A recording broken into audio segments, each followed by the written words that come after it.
Tonight at 9, the FBI says that they are actively investigating what they say is another attempted assassination of former President Trump. The Secret Service out with brand new information. And medical waste washes up. A live look at Ocean City, Maryland.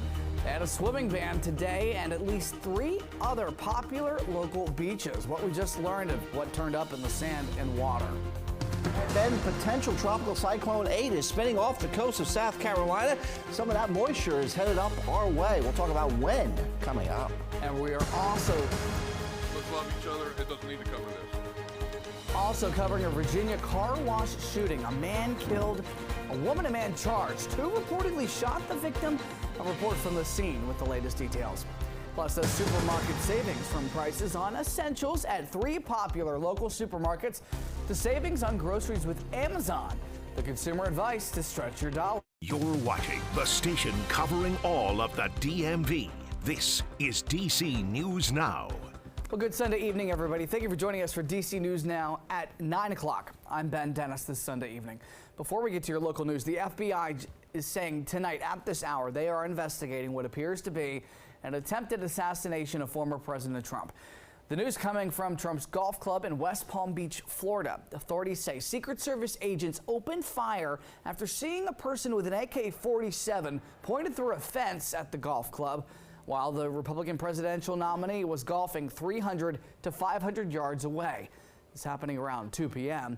Police say the former president was not hurt. The suspect reportedly drove off in an SUV and was later caught by local police. This is how authorities said it unfolded earlier this evening. We were able to locate a witness that came to us and said, hey, I saw the guy running out of the bushes. He jumped into a black Nissan, and I took a picture of the vehicle and the tag, which was great. We were able to get a hit on that vehicle on I-95 as it was headed into Martin County. And you'll know this comes roughly 2 months after a gunman shot at Trump during a campaign rally in Pennsylvania. Coming up at 9:30, a report on the FBI's investigation tonight and the man reportedly in custody. Well, new tonight in the Commonwealth of Virginia, Arlington County police say that a man was shot during an armed robbery just this morning.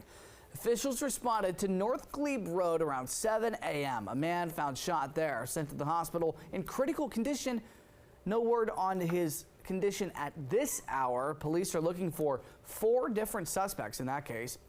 Meantime, Fairfax County fire officials responded to this very hot situation outside of a funeral home in Falls Church. This is at the Advent Funeral and Cremation Services on Lee Highway around 3:30 p.m. Fire quickly put out. Thankfully, nobody was hurt. The investigation into what caused that fire, that is ongoing. Well, happening right now, disturbing discoveries washed up on our local beaches. It prompted a swimming ban today after medical waste was found. Those swimming bans are in Ocean City, Assateague State Park, both in Maryland, plus in Delaware, Fenwick Island, and Dewey Beach.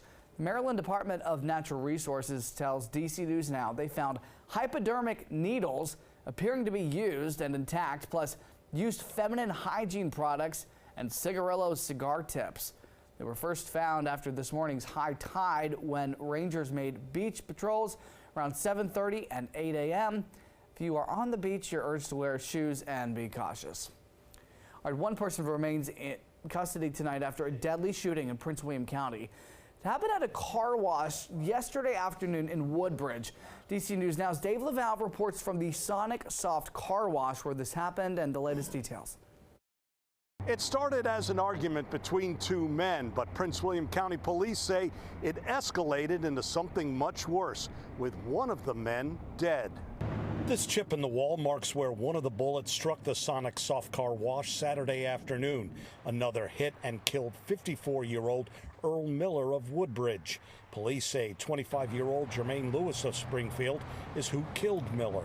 It's very sad. That's a sad situation. Daniel Sicante of Triangle drove past the car wash shortly after the shooting happened. You know, the crime situation is really bad. Let's love each other and, avoid these situations here. Police say Lewis and Venetia Neville of Woodbridge took off in a car.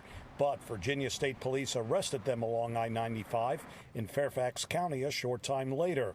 Lewis is charged with 3 crimes, including second-degree murder. He remains held without bond. Neville is charged with brandishing a weapon. Police did not say what her bond conditions are. That's not how we handle problems. Let's resolve problems amicably. It doesn't need to come to this. Police reported no other injuries. You're asked to contact Prince William County Police if you have any information regarding the shooting. In Woodbridge, Virginia, Dave Laval, DC News Now. All right, Dave, thanks for that update. Back here in D.C., police are looking for this man they say is connected to a deadly shooting in Northeast.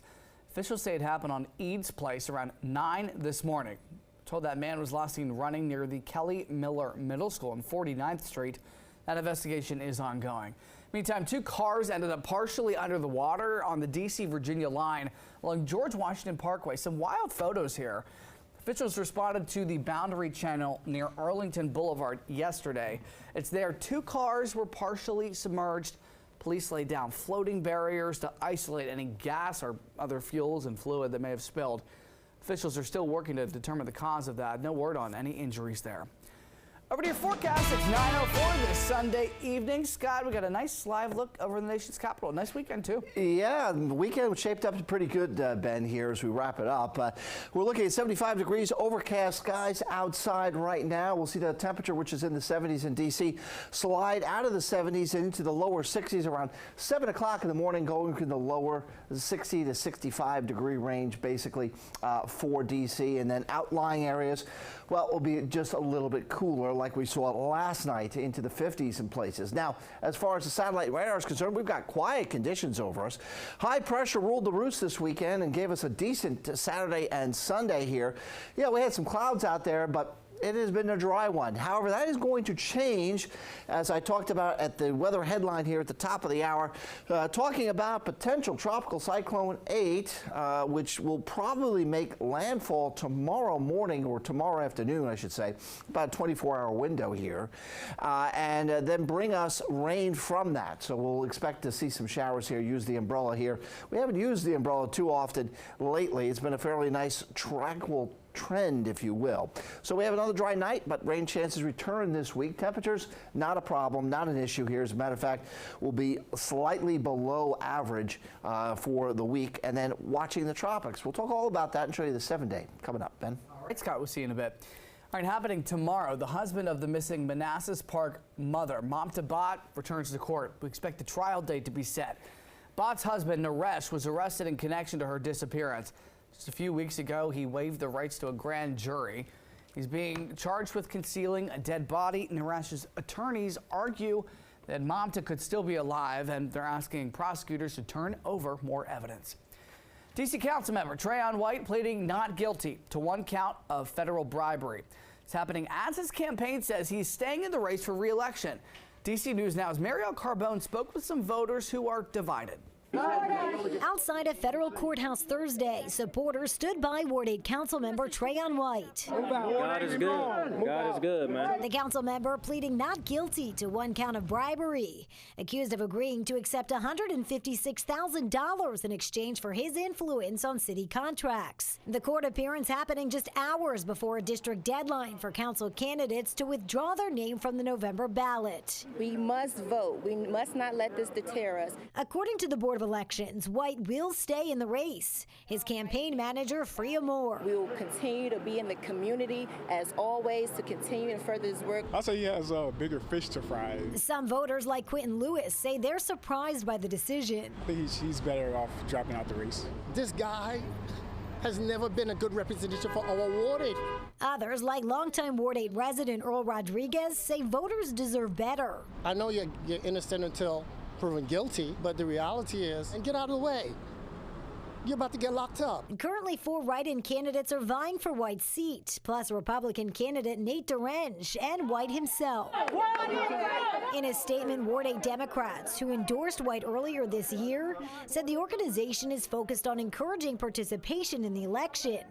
Writing, we urge all Ward 8 Democratic voters to make informed decisions on what's at stake in this election. Excuse me, thanks to Marielle for that report. At this point, no trial date is set. White's next court date is after the November election. Mail-in ballots go out across the district at the end of this month. All right, switching gears, celebrating El Salvadorian culture in D.C. The mayor's office hosting the 4th annual El Salvador Festival this afternoon in Northwest. It happened at Franklin Park, highlighting local Salvadorian businesses, restaurants, and musicians. Those we spoke to say they hope the festival creates a space where folks from different backgrounds can coexist. Culture, we can bring people together, and that's the main thing that we're trying to do is to develop a space so people can recognize one another and learn that the differences are minimum and there are more things that we have in common. Today also marked the 203rd anniversary of El Salvador's independence. Staying in D.C., some help is on the way for people in the district who rely on those circulator buses. WMATA says come December, Metro buses will take over several routes, including the one between Georgetown and Union Station. That will continue until July. DDOT is ending the circulator bus service by the end of the year because of budget restraints. The cuts to the circulator begin next month with the Roslyn to Georgetown line ending.